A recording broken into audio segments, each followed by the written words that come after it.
This is the general youth picture. Correct. Now, would you correct me at any point? See, there are two things. One is a lot of people hate me for what I say. They have absolutely no personal equations with me whatsoever. So it's not as if I've done any personal harm or good for them to form an opinion one way or the other. So clearly, what are they hating? What I represent or what I stand for, at least what I claim to stand for. I would apply that logic to a significant extent to Mr. Modi. Most people don't know Mr. Modi on a first-hand basis. So what is it that they are hoping, or what is it that they are actually channeling their anger towards? He, according to them, represents the crystallization of Hindutva at the highest level possible. Political Hindutva. Which is to say where state power is openly Hindu. Allow me to say this, and this is my biggest criticism both of the left as well as the government establishment. They are first of all not Hindu enough. These guys have made them look Hindu thanks to their criticism. Because the question that you should be asking is, if a particular government is either pro or anti, the test is what? Policy. What has it done? Pro, anti, Hindu. Correct. Okay. So you should ask a question. The question is, what has it done for Hindus to say that he's pro-Hindu? What has he done against Muslims for someone to say he's anti-Muslim? That question is never asked. So it's empty opinions being aired in the form of angst without data or evidence. Because angst within media spreads faster? Faster. Any other reason? No. So one, angst, and two, it's lazy research. It's hard work to actually pull out the data and ask some serious questions. Okay.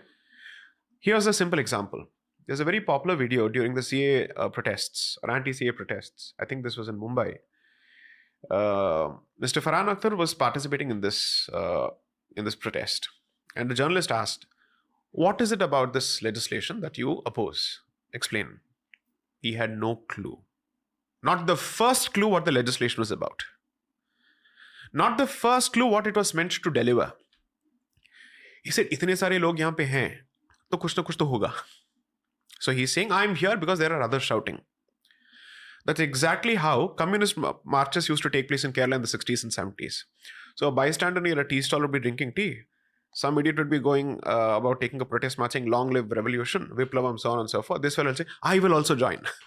He'll never ask the first question. क्यों चिल्ला रहे हैं? इसकी कोई बुनियाद है? Is there a basis for it?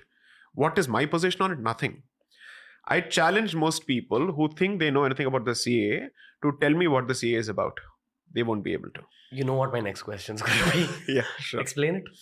So you see, CAA has a historical context. But before I come to the long-winded historical context, I'll give the straight answer. What does it do?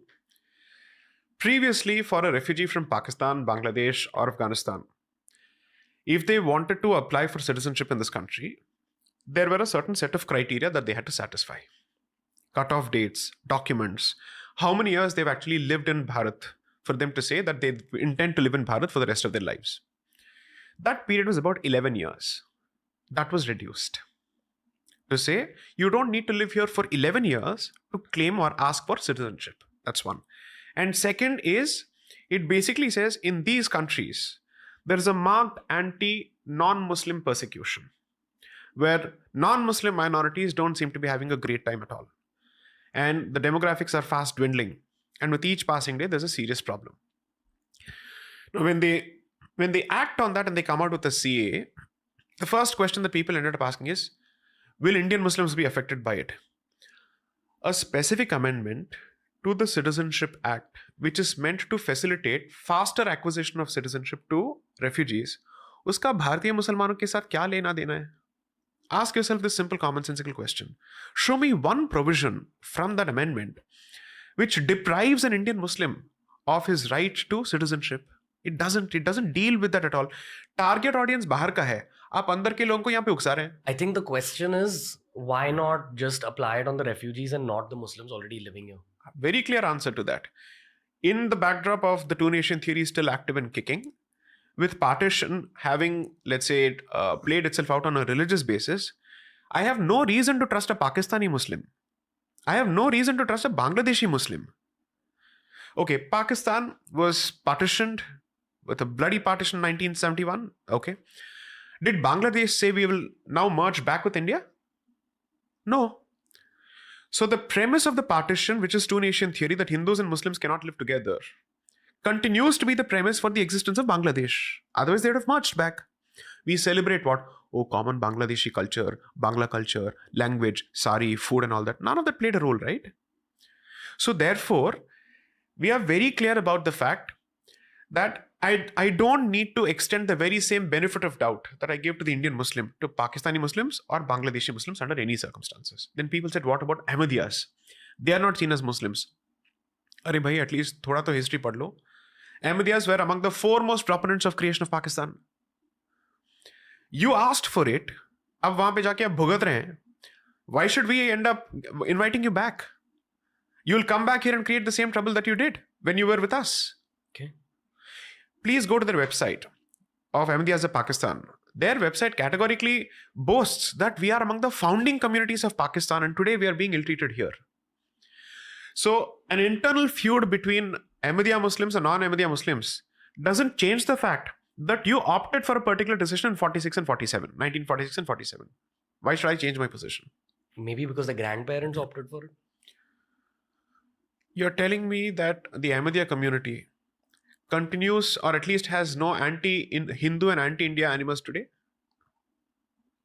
Wouldn't that be at least let's say, shouldn't that be the subject of a basic study to find out what is their position today? Okay, let's ask this question. Hindus and Ahmadiyyas are persecuted by the Punjabi Sunni majority of Pakistan. Okay? Did Ahmadiyyas ever find it in themselves to create an alliance with Hindus and say both of us are commonly affected? Let's speak up for each other. No. The Ahmadiyyas continue to spew venom against Hindus in Pakistan. Okay. So, if 80% of this country is Hindu, assuming, let's see, Naya census kya kehta hai, we don't know, it can be less than that. Why should I endanger the life of 80% of this country by inviting people merely to say, I too am secular, I too am humanitarian? मुझे ये सब बोलने की जरूरत ही नहीं है. Okay. My national interest and civilizational interest comes first. Everything else is secondary. What's the reality of CAA today in 2023? The unfortunate reality, which is why I said that Indic interest and BJP interest overlapping is just a happy coincidence. It's not 100% overlap. The rules have not been notified till date. At the very least, to the best of my limited knowledge and decent memory, 6 extensions have been sought from the parliament to come out with the rules to implement the CAA. तो आपने CAA तो launch कर दिया, but आपने rules के बारे में सोचा ही नहीं था. My question is, तो तैयारी किस level की है? What is the level of your preparation? And in the process, the entire country is discussing an issue which the government has not shown the interest to implement yet. Maybe because of the backlash it got. In which case, I would then say, what strong government? Farm protest rolled back. Yeah. CAA, you haven't done this. Khalistani movement has been normalized. And someone managed to take out a tractor parade on the 26th of January. Okay. Right? The tricolor was pulled off. All of this has happened. Punjab is again looking at a situation where it may not be exactly the 1980s, but it seems like it is hurtling towards it. Then I have to say, what strong government? This is exactly where my disagreements come and my criticisms come. So the good part is that I'm not part of a choir which is constantly singing in praise of anyone. Okay. I'm clearly saying, give credit where it's due. Okay. All right. But also disagree and point out the mistakes. Okay. Cool.